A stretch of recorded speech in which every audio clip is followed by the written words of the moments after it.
오늘은 주일 예배의 의상에 대해서 한번 나눠보겠습니다. 자, 누가복음 20장 46절. 자, 서기관들에 대한 주의를 예수님께서 말씀하시는데요. 긴 옷을 입고 다니는 것을 원하며 등등, 그죠? 긴 옷을 입고 다니는 것을 원한다는 거예요. 자, 좋아하는 서기관을 삼가라. 자, 당시 이 종교 지도자들인, 그리고 오늘날의 신학 교수나 그 가르치는 말씀을 가르치는 율법을 가르쳤던 그런 말씀을 보관했던 그러한 자들을 가리키죠. 근데 이 좋아하는 서기관들, 문안 받기를 좋아하고, 그죠? 그 잔치에 그 맨 윗자리에 앉기를 원하고, 그 다음에 대접받기를 원하고, 특히나 여기서는 긴 옷을 입고 다니는 것을 지적을 하는 거예요. 자, 그런데 아무튼 삼가래요. 이런 사람들을 삼가라. 아시겠어요? 자, 오늘날의 이 서기관들은 누굴까요? 자, 반드시 우리는 살펴봐야 됩니다. 자, 그리고 골로새서 2장 8절에 누가 철학과 헛된 속임수로 너희를 사로잡을까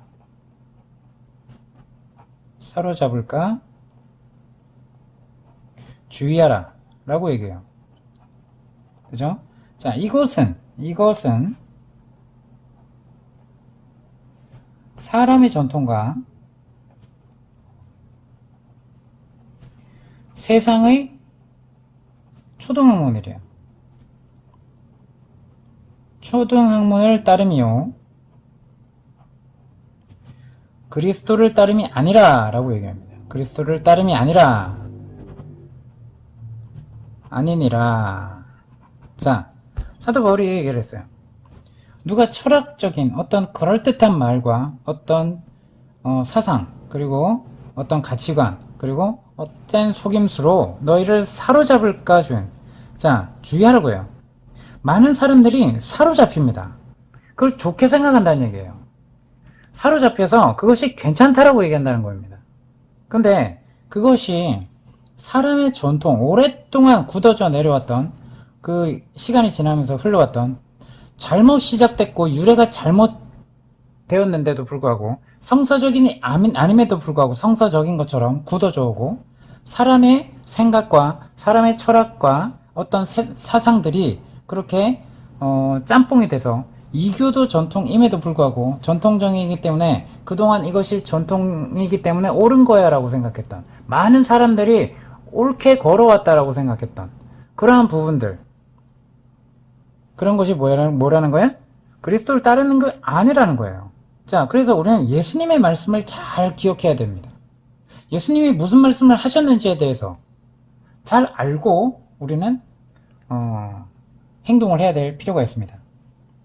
매 주일 아침에 세계 곳곳에 기독교인들, 특히나 개신교인들, 곳곳의 기독교인들 가장 좋은 옷을 입고 교회로 가야 된다고 얘기를 합니다. 그죠? 아, 내일 주일 때 뭐 입지? 라고까지 그런 얘기를 하죠. 자, 예배 의식에 참석합니다. 어디로 가요? 예배당으로 갑니다. 더 이상 이 영상을 보시는 분들은 예배당이지 교회를 간다라고 절대 얘기하지 마세요. 교회 개념은 사람들이 아는 그 개념이 아니고 전통적으로 굳어왔던 그 교회 개념이 아니에요. 교회가 뭔지도 모르면서 교회 간다라고 얘기를 함부로 하지 마시기 바랍니다. 자, 가장 좋은 옷을 입고 예배 의식에 참석하러 가요. 예배당으로. 그죠? 근데 왜 아무도 왜 그렇게 해야 되는지 의문을 품지 않아요. 그죠? 수십만 명의 목사가 그죠? 자신을 교인들과 구분시키는 특별한 가운을 입기도 하죠. 그죠?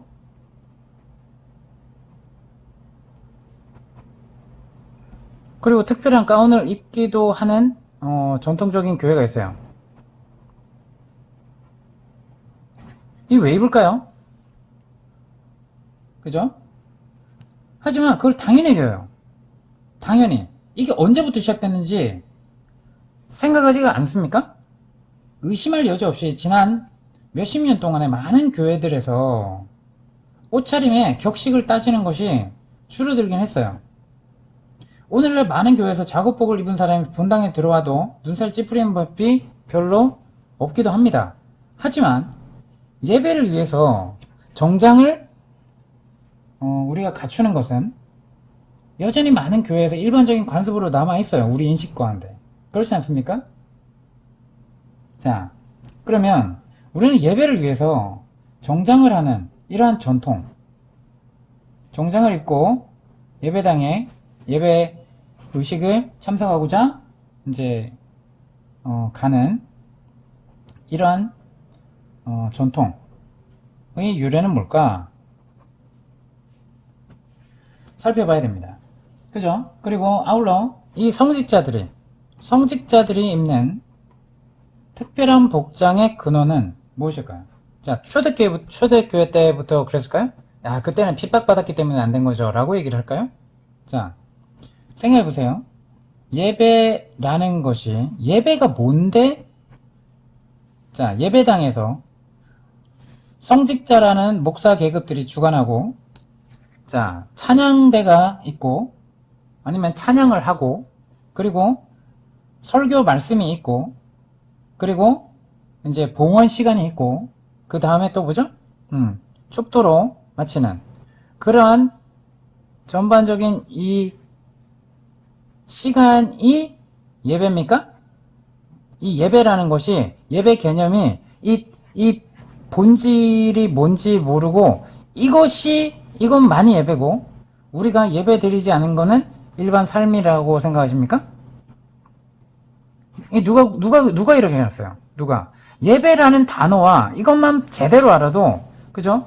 우리는 예수 그리스도의 안에 거해 있는 모든 상태가 예배자입니다. 그러면 예수 그리스도께서 성령으로 우리 안에 오셨기 때문에 시간과 공간을 초월한 존재가 되는 거예요. 어떠한 구별된 시간, 어떤 구별된 공간에서 드리는 것은 구약이고요.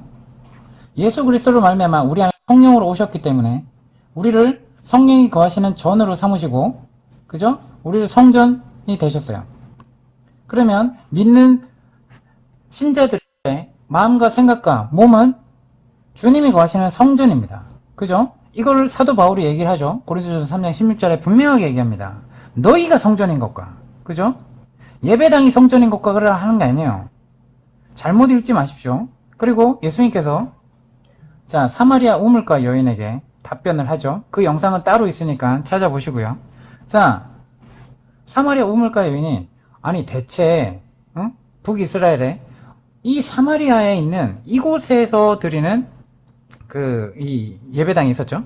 그 예배당에서 드려야, 이 신전에서 드려야 하나님이 받으시는 겁니까? 아니면 예루살렘, 남유다에 있는 예루살렘에 있는 성전에 가야지 하나님께 예배 드리고 하나님이 받으시는 예배인가요? 라고 물어본 거라 그랬죠. 자, 막말로 따지면 그거에 대해서 예수님이 예루살렘 성전에 가야지 하나님이 기뻐하시는 성전이 그 예배다, 이렇게 얘기 안 했죠. 뭘 얘기해요? 영과 진리로 예배할 때가 오나니 곧 이때라.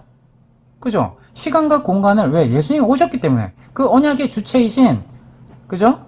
언약을 성취하러 오신 예수 그리스도께서 십자가 사건을 통해서 이제는 이 시간과 공간에 제약받는, 이거는 예표입니다. 그림자입니다. 그죠? 예수님을 가리키는 거예요. 그죠? 근데 이걸 갖다가 예표 그림자인지도 모르고 구약의 모든 말씀을 다 지켜 행하라 라고 한 거죠.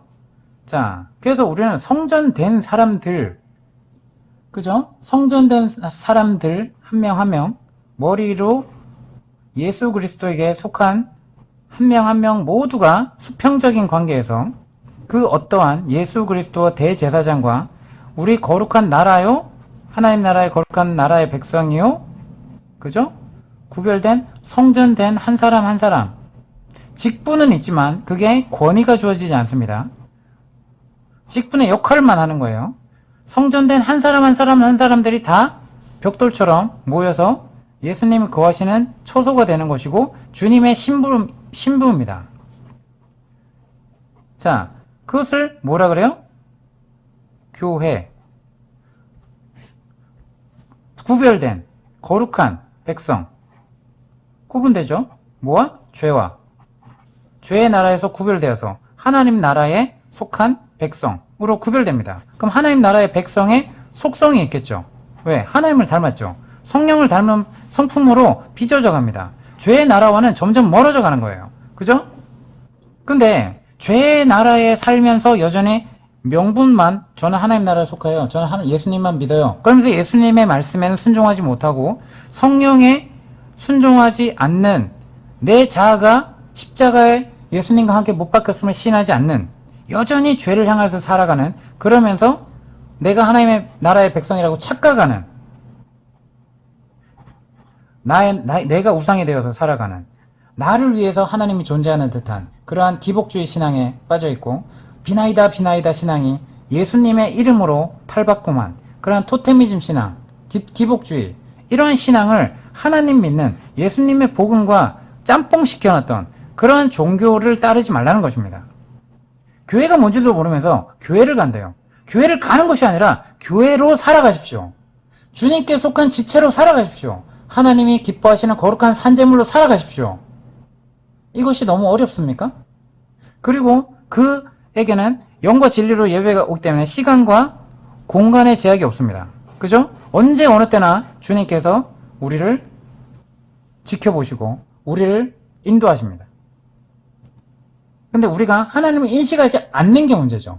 하나님을 외면하는 게 문제죠. 우리가 깨어있다 하면서 하나님이 지켜보시는데도 지켜보시지 않는 것처럼 하나님을 내가 부인해버리고 아니면 무시해버리고 살아가는 그러한 삶이 문제인 거죠. 우리는 시간과 공간을 초월한 새로운 인류입니다. 예수님께서 그렇게 하셨어요. 하나님과 동행할 수 있도록 하셨습니다. 왜? 죄와 상관없는 존재로서 하셔야만 했기 때문에 우리를 만나시기 위해서 죄의 문제를 청산하러 오셨습니다. 완전하신 십자가로 희생으로 이제 더 이상 양을 바치는 것이 아니라 완전하신 대속제물이 되시고 단번에 희생제물이 되셔서 죄의 문제를 해결하셨습니다. 이것을 이 하나님의 비밀인 예수 그리스도를 아는 것이 얼마나 복된 일인지, 그리고 예수 그리스도를 그죠? 믿음으로 말미암아 성령을 선물로 받아서 하나님 나라의 거룩한 백성으로 살아갈 수 있도록 매일같이 인도하시고 그것을 정말 생명의 떡으로 우리에게 감동으로 말씀을 늘 우리에게 먹이시고 입히십니다. 근데 우리가 말씀을 가까이 하지 않아요. 자, 우리가 밥을 먹지 않습니다. 일주일 금식합니다. 우리의 육체가 힘이 있나요? 그와 똑같습니다. 우리의 영은 하나님의 말씀으로 성장되고 하나님의 말씀으로 힘을 얻습니다. 오로지 하나님으로 말미암아 우리가 만족을 느끼고 안식을 느낍니다. 근데 우리는 하나님을 모르면 어떻게 돼요? 세상의 것을, 육적인 것을 따릅니다. 그래서 육적인 열매를 추구하죠. 그것을 위해서 시간과 돈과 그죠? 이러한 것을, 건강을 바칩니다. 그래서 우리는 오로지 하나님의 말씀, 하나님을 모르면 그것을 추구하면서 살아갈 수밖에 없는 육적인 존재예요. 왜? 죄의 나라에선 그렇게 살아가니까. 이것이 당연하니까. 그렇게 사단이 길들여 놨으니까요. 그죠? 이제는 죄의 나라에 살던 그 모습을 벗어 던지고 하나님을 주인 삼아서 살아가는 사람들은 성령의 열매를 맺고자 성령님께 순종하며 내 자아를 날마다 십자가에 매달린 주님과 함께 걸어가는 그 삶을 살고자 갈망하게 될 것입니다. 자, 그런데요, 교회가 잠깐 다시 설명을 했어요. 그죠? 교회는 가는 곳이 아닙니다. 더 이상 교회 생활, 종교 생활을 하라는 얘기가 아니에요. 주님께 순종하며, 주님을 인식하며, 주님의 말씀에 은혜로 살아가기 바랍니다. 자, 그렇게 살도록 내어드리십시오. 주님께 내어드리십시오. 주님이 주인이 되실 수 있도록. 자, 그래서 우리가 이것에 대해서 깊이 생각해보며 살아가야 됩니다. 자, 그런데 우리는 예배당에 가는 것만이 예배라고 인식하고 살아간다 그러면 어떻게 되는 거예요? 그럼 하나님이 우리 집에서는, 그리고 우리 직장에서는 내가 어떻게 살아가는지, 내가 어떠한 마음과 생각을 품고 살아가는지 지켜보지 않습니까? 지켜보더라도 하나님이 그냥 눈 감아 주십니까? 예배당 갈 때가 되니까 오늘 가서 회개해야지, 교회 가서 회개하고 와야지. 왜 이런 생각을 하시죠? 이러한 존재인 거를 우리가 모르니까 하는 거예요. 사람에게 하지 않는다 뿐이지, 이 교회라는 곳에 가가지고 고해성사하듯이 하나님께 하는 것이 회개입니까? 메타노이아 회개라는 것은 죄로부터 돌아서다는 거예요. 그죠? 돌아서다. 죄의 길을 여전히 가면서 정말 말씀에 부딪히니까 그 자리에 멈춰 있다가, 얼마 동안은 절제가 되다가 또다시 그 길을 가다가 계속 부딪히고 계속 죄를 향해서 가는 것을 회개라고 말하지 않아요. 이 고해성사하고 뭐가 다릅니까? 용서받았다고 생각하고 자기 착각에 빠지는 것과 뭐가 다르는 거예요? 이것을, 도둑질 하던 사람이 도둑질을 멈춰야 되는 것이죠. 완전히 돌아서서 도둑질 하지 않게 되는 거예요. 오늘날 많은 그리스도인이 주일 아침에 잘 차려입고 교회당에 가면서 왜 그렇게 되었는지 의문을 품지 않았죠. 근데 오늘 이러한 설명을 통해서 여러분이 이해를 하시기 바랍니다. 자, 그래서 왜 그랬는지 유래를 알지 못하면 이런 분별 없는 관습의 배경에 우리도 그냥 자연스럽게 인식하고 그것이 맞다라고 생각하며 살아갈 수 있어요. 만약에 예배당에 막 냄새나는 옷을 입고 들어온 거지가 왔다고 생각합시다. 거지가, 자, 부자와 나사로 얘기 알죠? 그죠? 부자가 나사로를 어떻게 봤어요? 그죠? 하대했죠? 그처럼, 거지인데, 자기 인생을 한탄하다가, 나도 하나님을 만나러 와야겠다 라고 해서 용기 내서 예배당에 왔다고 칩시다. 이 사람 주변에 따뜻하게 맞이하는 사람이 몇이나 될까요? 교회 오면서 저게 뭐야? 라고 그냥 속으로, 생각으로 판단하고 이 사람을 국률하게 여기긴커녕 하나님을 만날 기회조차 박탈해버리고 여기 이렇게 오시면 안됩니다. 씻고 오세요. 라고 매몰차게 하는 분이 없을까요, 과연? 여러분 어떠세요? 자, 그래서 이 시대에 부유한 귀족들처럼 되고 싶어서 격상된 자신들의 지위를 옷으로 과시했던 19세기 중산층이 만들어낸 결과에 불과하다는 것입니다. 그래서 그러면 그렇죠. 정장을 하고 예배당에 가는 것이 뭐가 문제라는 말입니까? 이것이 무슨 뜨거운 쟁점은 아니죠. 그렇지만 정장을 하고 교회당에 가는 것이 무엇을 대표하는지가 쟁점이 될 수 있어요. 첫째, 뭐예요? 세속적인 것. 그리고 신성한 것. 이 사이에 거짓된 구분을 반영해 주는 거예요.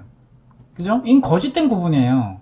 주일에 하나님을 만나려고 우리들이 입는 옷에 하나님께서 조금이라도 관심을 두신다고 생각하는 것은 새 언약에 대한 모독입니다. 우리는 언제 어느 때나 어떤 환경에서나 하나님의 임재 속에 들어갈 수 있도록 시간과 공간을 초월한 존재로서 성령님이 거하시는 성전된 삶을 하는 거예요. 그래서 하나님께서 자신의 사람들이 주일 아침에 미인대회를 가기 위해서 정장하기를 정말 바라고 계시냐 이거예요. 자, 둘째, 이게 거짓된 구분. 난 차려입고 예배당에 참석하니까 나는 예수님을 믿는 거야. 이것이 합당하지 않다는 거예요. 그죠? 그렇게 생각될까봐. 실제 삶에서는 순종하지 않으면서, 하나님을 인식하지 않으면서. 자, 둘째, 주일 아침에 품위 있고 화려한 옷을 입는 것은, 자, 다음과 같은 부끄러운 메시지를 뿜어내는 거예요. 교회는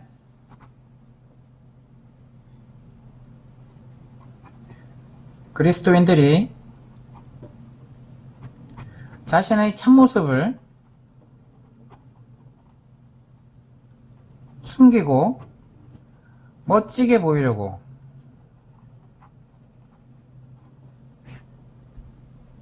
정장을 하고 모이는 장소이다.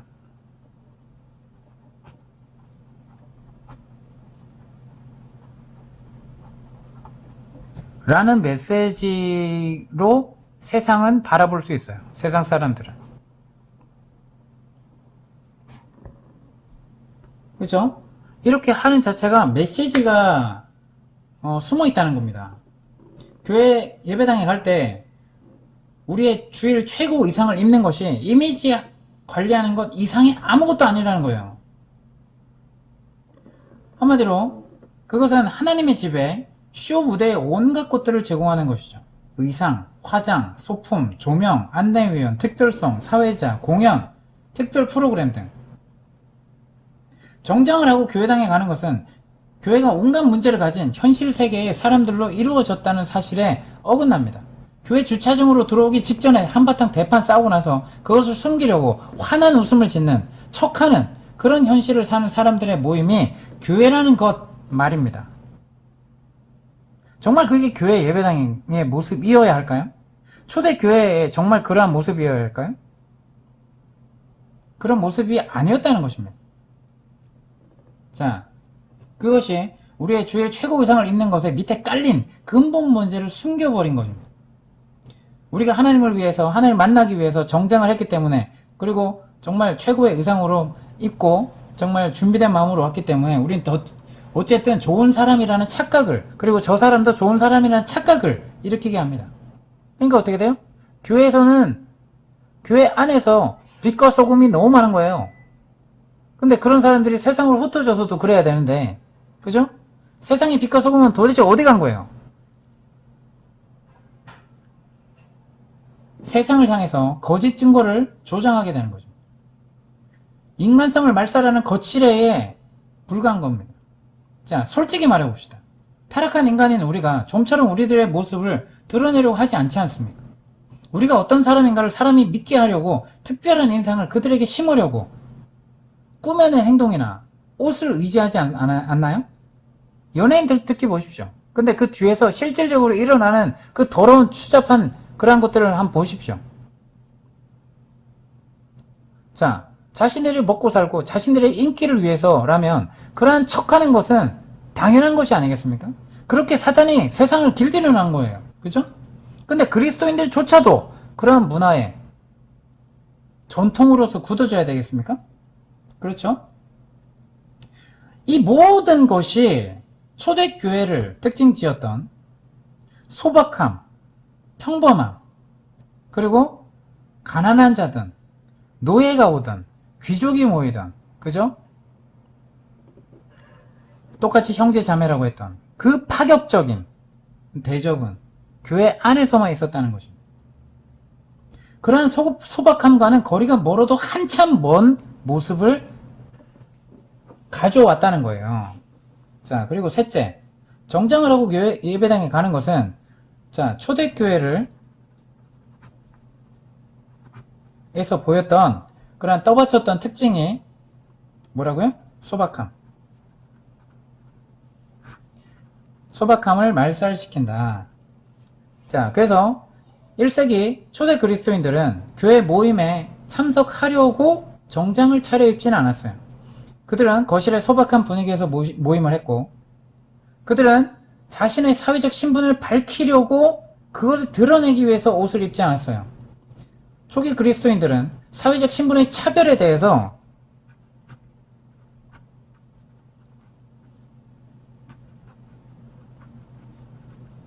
신분 차별에 대해 철저하게 반대하는 것을 보여주려고 무던히 애를 썼습니다. 자, 콘스탄틴 황제 이전에 그리스도인들이 쓴 편지 30통이 현존했다고 해요. 근데 이 편지들에 의하면 그리스도인들은 통상적으로 그들의 사회적 신분을 나타내는 일반적인 가족 이름을 버렸어요. 가족 이름을 대면 사회적 신분을 나타내는 그런 것이 있었죠, 그 당시. 자, 근데 그리스도인들은 그것을 버렸습니다. 그들은 또한 뭐로 불렀어요? 서로 형제와 자매로만 불렀다는 사실입니다. 자, 그래서 우리가 분명하게 자, 야고보서 2장 1절에서 5절을 한번 읽어보십시오. 이 본문에서 보면 교회 모임에 화려한 옷을 입고 오는 사람이 표준이 아닌 극히 예외였음을 암시한다는 걸 볼 수 있어요. 자, 그래서 그리스도인의 복장은 구약 성서에 나오는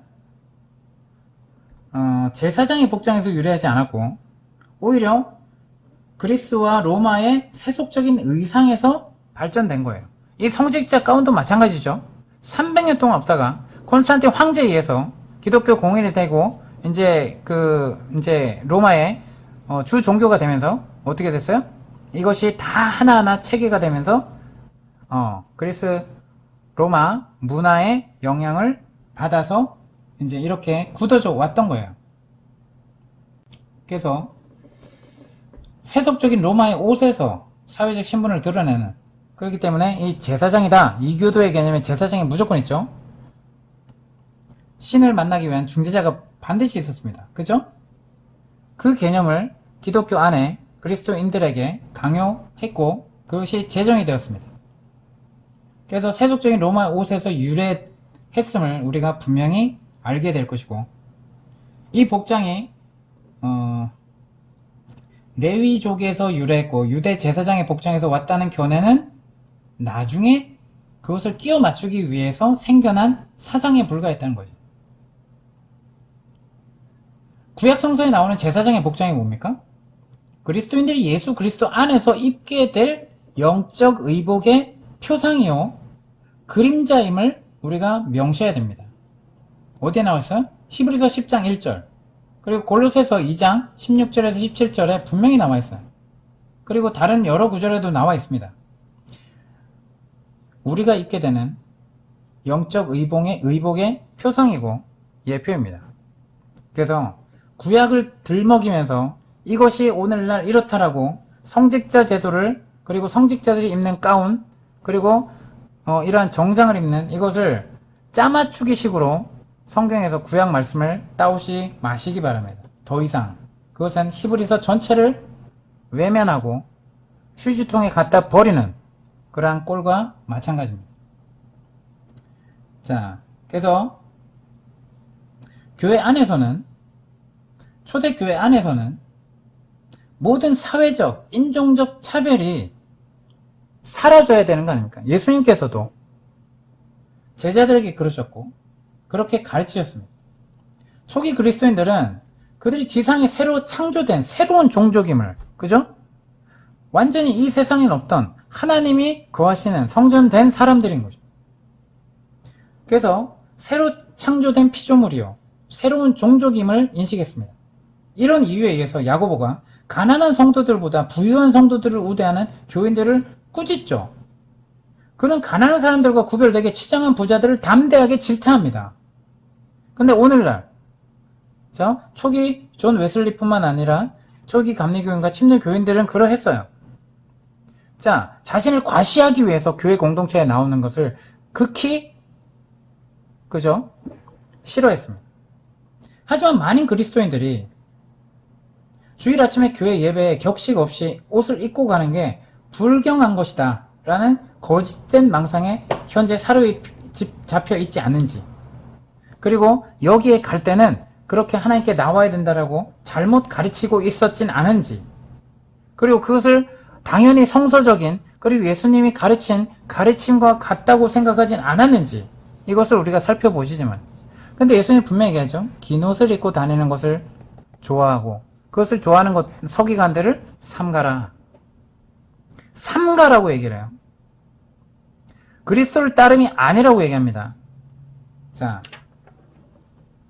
이것은 서기관과 바리새인들이 장로들의 유전을 따르지 않는 주님과 제자들을 불경했다고 비난했던 것과 조금도 다르지 않은 거예요. 맞죠? 자, 요약합니다. 주님의 사람들이 교회 모임을 위해서 좋은 옷으로 치장하기를 주님께서 기대하신다. 그리고 그것이 당연한 하나님께 나가는 도리다라고 말하는 것은 성서에 뭔가를 더했던 것이고 하나님께서 말씀하시지 않은 것을 주장하는 것입니다. 이런 관습은 아무리 잘 봐주려고 해도 인간의 전통과 이교도의 개념에서 나온 그렇게 굳어진 전통에 지나지 않는다는 것을 이야기합니다. 성직자들의 어떤 그 가운이 있죠, 그죠? 자, 우리는 이것을 어떻게 봐야 될까요? 자, 그것이 분명히 예수님의 가르침은 아니에요, 그죠? 그렇다면 이게 초대교회의 그런 모습이 아니라 어디서 이런 유래가 시작되었는지, 어떻게 우리는 이것을 당연하게 여기게 되었는지, 이런 부분들을 살펴볼 필요가 있다고 생각합니다. 자, 성직자, 평신도라는 말 자체가 이교도적인 관점이라 그랬죠? 왜요? 우리는 구약에 살고 있지 않기 때문입니다. 십자가로 인해서 이 모든 것들이 다 폐허해졌습니다. 만약에 이것이 폐허해지지 않았다라고 만약에 예수님을 믿으면서 그러한 주장을 한다고 하면 정말 이중적인 신앙에 불과할 것입니다. 그죠? 자, 예수님은 성직자를 세우지 않습니다. 성직자 평신도는 지극하게 이 구분은 이교도로부터 왔다. 그 개념을 여러 차례 앞선 영상에서 설명을 하였습니다. 그죠? 자, 그럼 이교도는 왜 이렇게 성직자를 중요시 여길까요? 자, 어떤 초월적인 신이 있다고 생각합시다.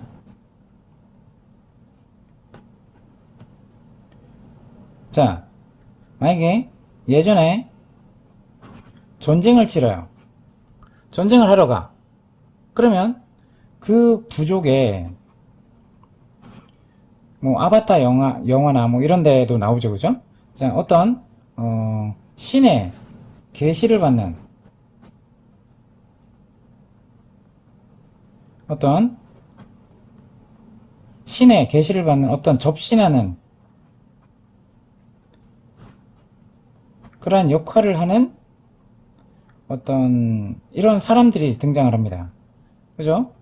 고대 부족에는 항상 어떤 전쟁을 가요. 그러면 신에게 나가서 이 사람한테 나가서 전쟁을 하는 것이 신의 뜻입니까? 아닙니까? 그리고 이 전쟁에 갔을 때 이깁니까? 집니까? 그런 것들에 대한 예측을 신의 뜻을 묻는 그러한 걸 하죠. 근데 그게 과연 하나님의 이것이 이러한 행태가 하나님의 응답일까요? 아니죠. 사람들이 만들어낸 겁니다. 이건 지극히 종교적인 거고 이것은 다 뭐에 속아 있는 거예요? 사탄에게 길들여진 거죠. 자, 그래서 이것이 이교도 종교가 되어버리는 거죠. 이러한 형태가. 자, 그래서 이러한 사람들, 감히 신의 계시를 받는 사람들, 우리가 생각할 때 스님들, 돌을 닦은 사람들, 어떤 신의 어떤 그 초월한 그런 영성이나 이런 것들을 가졌다고 생각하는 사람이죠. 그래서 스님은 아무나 하는 게 아니야. 그리고 목사님은 아무나 하는 게 아니야. 그리고 가톨릭 사제 특히나 아무나 하는 거 아니야. 신의 부르심을 받아야지. 이런 거를 할 수 있는 거야. 자, 이 모든 것이 무엇이 돼버려요? 직업이 돼버려요. 그죠? 이것은 이교도로부터 온 겁니다. 예수님께서는 신앙을 직업으로 하라고 말씀하지 않고 삶이 되라고 했습니다. 신앙은 삶입니다. 종교 행위가 아니라 신앙은 삶이 되어야 돼요. 성령의 열매로 우리는 하나님의 말씀에 순종하면서 살아가게 된 부르심을 받은 택함받은 그러한 족속입니다. 자, 그래서 이 성직자라는 개념 자체부터도 잘못됐지만 우리가 마치 이 교회에 가서 자신이 평신도와는 구별된 그런 인식을 하면서 성직자가 특별하게 이 만찬이나 어떤 예배를 인도하기 위한 거룩하게 구별된 이 평신도와는 달리 그러한 직위에 있기 때문에 그것을 구별하기 위한 복장을 입는다라고 하면 무의식적으로 구분 짓는 거죠. 무의식적으로 구분 짓는 거예요. 이것을 특별하게 말은 안 하지만 자기가 그러한 복장을 갖춤으로써 정말 목사님 왜 그런 복장을 입고 갑자기 하시는 거예요? 이런 질문을 하는 성도들은 없을 거죠. 그러니까 그냥 당연하게 그냥 그런가 보다 인식을 합니다. 앞선 영상에서 분명히 얘기했어요. 성직자들의 복장은 구약 성소에 나오는 제사장의 복장에서 유래한 것이 아니에요. 오히려 그것은 그리스와 로마의 세속적인 의상에서 유래되었다고 분명히 말씀을 드렸습니다. 자, 다시 한번 얘기하지만 그 복장이 레위족에서 유래됐고 유대 제사장의 복장에서 왔다. 그렇기 때문에 우리는 그것과 같은 개념으로 이렇게 그것이 당연하다라고 하는 견해는 나중에 생긴 일이에요. 종교 의상의 복이 되는 역사는 정말 그렇다는 거예요. 그래서 구약 성소에 나오는 제사장의 복장은 뭘 가리키는 거예요? 그리스도인들이 예수 그리스도 안에서 입게 되는 영적 의상의 표상이요, 그림자입니다.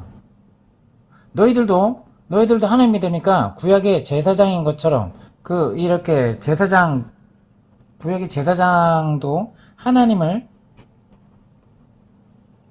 뜻을 대언하는 어떤 이러한 역할에 했어요. 하지만 이것은 이교도와는 다르죠.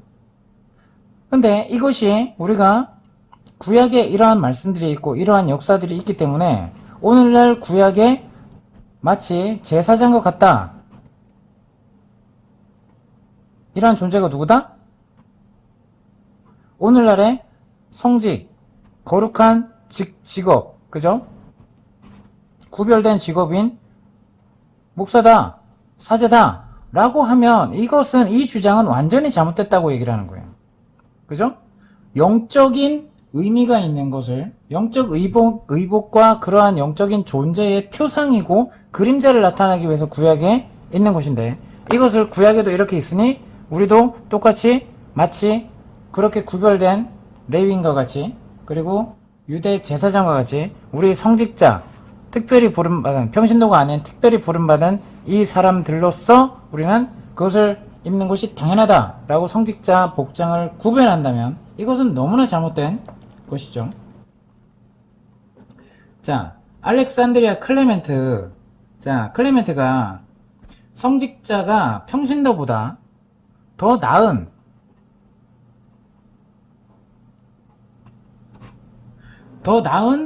복장을 입어야 된다 라고 주장을 해요. 자, 이 무렵의 교회 의식은 공식적인 행사로 간주했고, 클레멘트는 사역자의 의복이 단순하고 흰색이어야 한다 라고 합니다. 그래서 수세기 동안 이러한 것이 전통이 되죠. 이러한 사역자들의 이러한 주장과 말이 전통으로 굳어져 버리는 경우가 굉장히 많습니다. 성서적이지 않음에도 불구하고. 그래서 수세기 동안 흰색이 성직자의 색깔이었어요. 이런 관습은 흰색은 신들의 색깔이다 라고, 우리가 그리스 로마 신화나 보면 이렇게 어떤 흰색 이런 옷을 입고 그러한 것들을 나타내는 것처럼, 신들은 그 하얀색을 그러한 나타내는 그러한 신들의 색깔이다 라는 인식이 있었어요. 근데 이러한 영향을 받은 거죠. 그래서 클레멘트 그리고 터툴리안 둘 다 염색한 옷이 주님을 기쁘시게 하지 못한다 라고 주장을 합니다. 자, 그럼 예수님을 따랐고 예수님을 믿고 예수님의 가르침을 전했지만 이러한 부분이 완전히 성서적이지 않았고 변화되지는 못했고, 그러한 이교도 개념을 그대로 갖고 들어와서 교회에 교육을 시키고 설교를 하면서 가르침을 하면서 그 입장에서 성도들한테 이러한 것이 묻어져서 가르치게 되죠. 그러한 인식이 들어가게 됩니다. 자, 클레멘트가 훌륭하지 않다라는 얘기가 아니에요. 이 부분에 대해서는 잘못됐다라고 얘기를 하는 겁니다. 자, 둘 다 터툴리안도 마찬가지고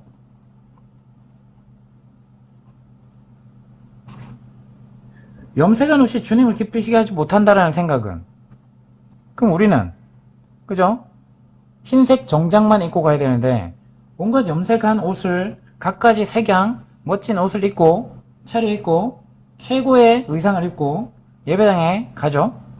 자, 염색한 옷이 기쁘시게 하지 못한다. 자, 우리가 이 당시 따랐던 요 시대에 태어났다면 이렇게 살았을 거예요. 그죠? 자, 콘스탄틴의 등장과 함께 감독, 사제, 집사의 구분이 뿌리를 내리기 시작합니다. 이 영상들은 앞서 영상들을 보십시오. 콘스탄틴 황제가 자, 지정을 함으로써 뭘 구분을 해요? 자, 감독은 이래야 된다. 그리고 사제는 이래야 된다. 그리고 집사는 이래야 된다. 자, 이게 성서적으로 세우고 성서적으로 구분을 하고 성서적인 역할을 그 성서적인 그 입장에서 했을까요? 아니면 이교도적인 입장에서 이러한 것들을 모방해서 이러한 직분을 세웠을까요? 그리고 그러한 역할과 대접도 구분짓죠. 어떠한 복장을 입어야 되고 어떠한 역할을 해야 되고 다 구분합니다. 근데 그게요, 자, 로마의 이교도 관습을 그대로 따라와서 종교적인 역할로 세워지게 된다는 거죠. 그래서 이것이 뿌리예요. 330년에 콘스탄틴이 그의 황실을 비잔티움으로 옮기죠. 그리고 콘스탄티노플로 이름을 바꾸죠.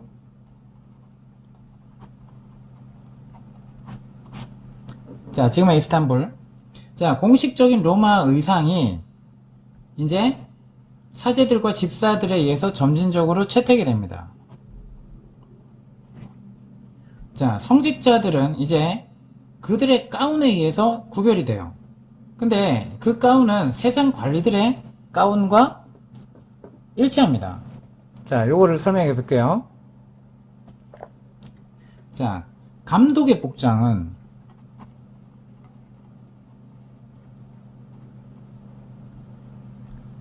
자, 로마 행정장관의 가운이었어요. 자, 이 직분과 맞먹었다는 거예요. 그리고 감독의 복장은 이제 이렇게 함으로써, 복장을 구분함으로써 특별 계급 구조예요. 특별한 계급이다. 왜요? 감독이나 사제나 집사나 성직자 구분으로 딱 명시를 해놓고 이 성직자들은 어떠한 역할을 한다? 앞서 얘기했던 이런 역할을 한다. 하나님, 그들이 생각하는 어떤 범신론적 그런 하나님, 그 신의 개념, 신의 개념에 접신하는 그 중간 대리자 역할이 반드시 있습니다. 이 교단은. 그죠? 자, 우리가 무당한 데 가서 우리의 인생을 막 상담을 하고 어떻게 될 것입니까? 자, 무당이 하는 거예요. 무당 뒤에 역사하는 어떤 초월적인 신의 계시를 받아서 전달을 한다는 생각으로 찾아가나요. 그러죠? 자, 그래서 우리는 이 개념들이 이교도에 아주 뿌리 깊게 잡혀 있어요. 그래서 무당을 함부로 대하면 안 된다. 스님이나 목사를 함부로 대하면 안 된다. 왜? 그는 신을 건드리는 거예요. 그들을 건드리면. 그러니까 어떻게 돼요? 그냥 목사님, 스님 이렇게 얘기하죠. 그죠? 자, 이것이 잘못되는 개념을 완전히 벗어 던지기 바랍니다. 우리 자신이 그리스도인이라고 하면서 내가 대제사장이신 완전한 성전이신 예수 그리스도 앞에 왕같은 제사장으로 부름받아 우리는 대제사장을 모시는 제사장으로 모든 그리스도인이 수평적인 관계에 있다는 걸 분명하게 인식하지 못한다면 우리는 또다시 종교를 따르는 것이지 신앙의 삶을 사는 것이 아님을 분명하게 말씀드립니다. 자, 그래서 이거는 흰색 술이 달린 천, 그리고 우리 그 역사 영화를 보면 알듯이 납작한 검정, 자, 슬리퍼, 그리고 흰색의 긴 양말.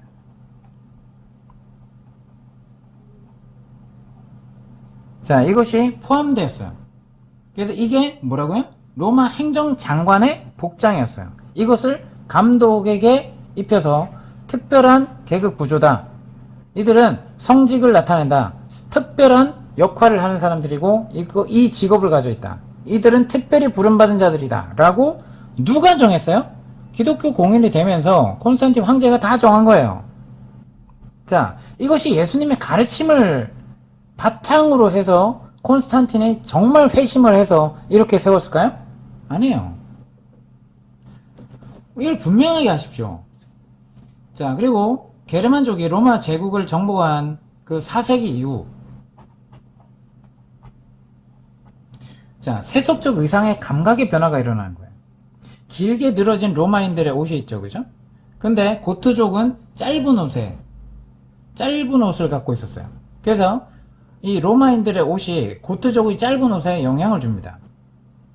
그러나 성직자들은 평신도와의 구분을 유지하기 위해서 고풍의 로마 의송을 계속 입기 시작한 거예요. 그래서 이 긴 술을 달고 이제 성직자 복장으로 이제 굳어지게 되죠.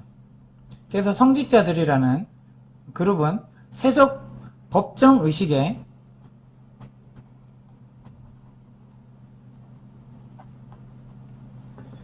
자, 모델을 따라서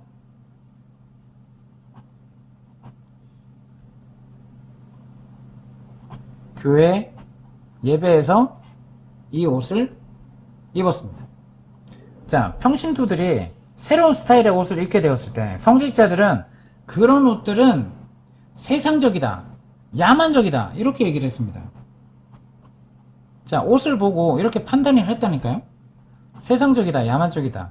그럼 여러분들이 이 당시에 있었다면 여러분들이 지금 교회 입고 가는 거는 다 이들의 복장을 따르지 않았기 때문에 세상적이고 야만적이라는 비난을 받아야만 하는 거예요.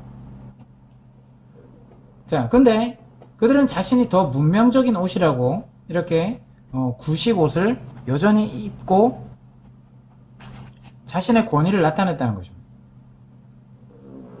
근데 이런 관습은 당대 신학자들한테 지지를 받았다는 거예요. 자, 예를 들어 제롬 알죠? 제롬. 자, 347년에서 420년까지의 사람인데요. 이 제롬 같은 사람은 성직자가 결코 평상복을 입고 성소에 들어가서는 안 된다. 자, 왜 그랬어요? 구약을 읽었겠죠. 근데 누가 일하고 있어? 성막에, 지성소에, 그죠? 대제사장이, 그리고 제사장들이, 자, 출입 범위가 정해져 있죠. 그죠? 대제사장만 지성소 들어가고 제사장은 성소까지만 들어가죠. 자, 근데 아무 복장이는 안 되고 아무 행위를 해서도 안 되고 딱 정해진 그러한 틀에 의해서 구약에는 하도록 지시를 받았죠. 그 제사장이 한 것처럼 이것을 누구한테 접목해요? 이 성직자라는 계급한테 신약에서도 적용을 합니다. 그러니까 어떻게 돼요? 이것을 이렇게 적용을 했다니까요. 근데 이것을 오늘날도 이렇게 길들여진 게 지금까지 내려오는 거예요. 예수님의 가르침이 분명히 아님에도 불구하고 이것이 중요하지 않음에도 불구하고 이러한 것들이 교회 전통으로 뿌리 깊게 자리 잡습니다. 이러한 인식을 우리는 그대로 갖고 있는 거예요. 자, 이런 사람들이 뿌려놓은 그러한 잘못된 이교도 관습이 그대로 전통으로 점점 확장됩니다. 그래서 성직자가 결코 평상복을 입고 성소에 들어가서는 안 된다. 성소라고 하는 것. 자, 이 개념이 그대로 남아있는 거예요. 구약 개념이 그대로 남아있는 겁니다. 그죠? 이 성막은 누굴 가리키는 거예요?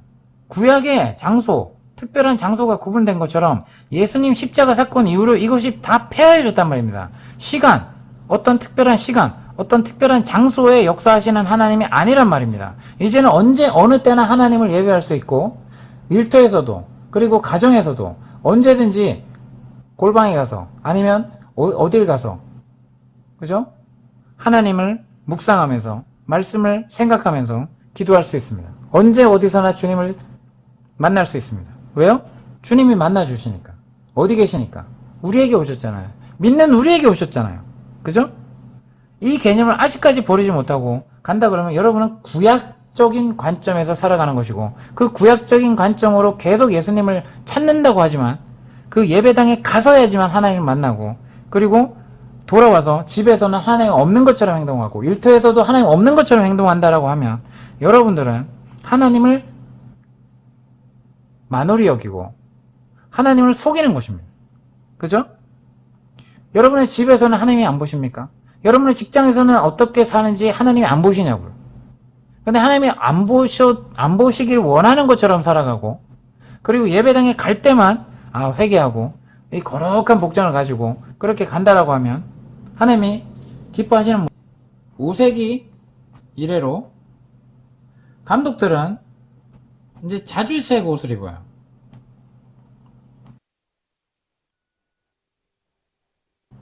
어떤 개신교 목사들은 성직자의 옷깃을 두르는데 그 옷깃은 그것을 두른 사람이 성직자라는 것을 알려주는 확실한 상징이 돼버립니다.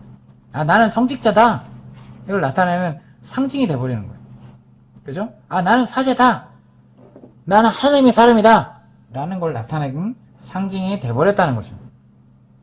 자, 특별하게 옷을 입은 이러한 성직자는 하나님의 집을 지배하는 어떤 영적인 원리들에 대한 모독이죠. 하나님의 사람들을 전문가 집단 그리고 비전문직 집단 이렇게 두 계급으로 성직자, 평신도 계급으로 두 계급이 돼버려요. 그죠? 목사님 그리고 일반 평신도 그 권위가 느껴져야 안 느껴져요? 느껴지잖아요. 그죠? 그러니까 교회를 찢어놓게 된 거예요. 실제적으로 교회당을 갈 때 정장을 하고 우리가 최고 의상을 입고 가는 것처럼 성직자용 의상도 그것이 어떤 고교회 사역자의 정교한 제복이든 그리고 로교회 복음주의 목사들의 어두운 색 신사복이든 세속적인 문화에 뿌리를 두고 있다는 것을 지금까지 역사를 통해서 살펴본 것이에요. 이 성직자들의 특이한 가운이 성직자들이 세속적인 로마 관리들의 제복을 도입했던 4세기로 거슬러 올라간다는 걸 여러분이 분명히 아시기 바랍니다. 예수님과 예수님의 제자들은 하나님을 감동시키는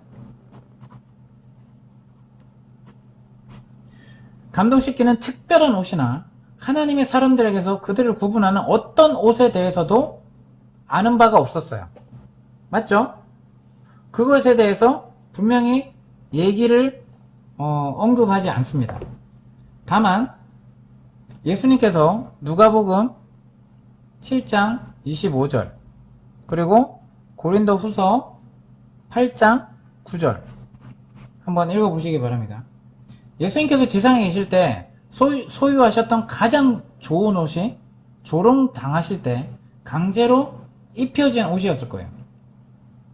그리고 누가복음 23장 11절 하나님의 아들이 이 땅에 오실 때 어땠어요?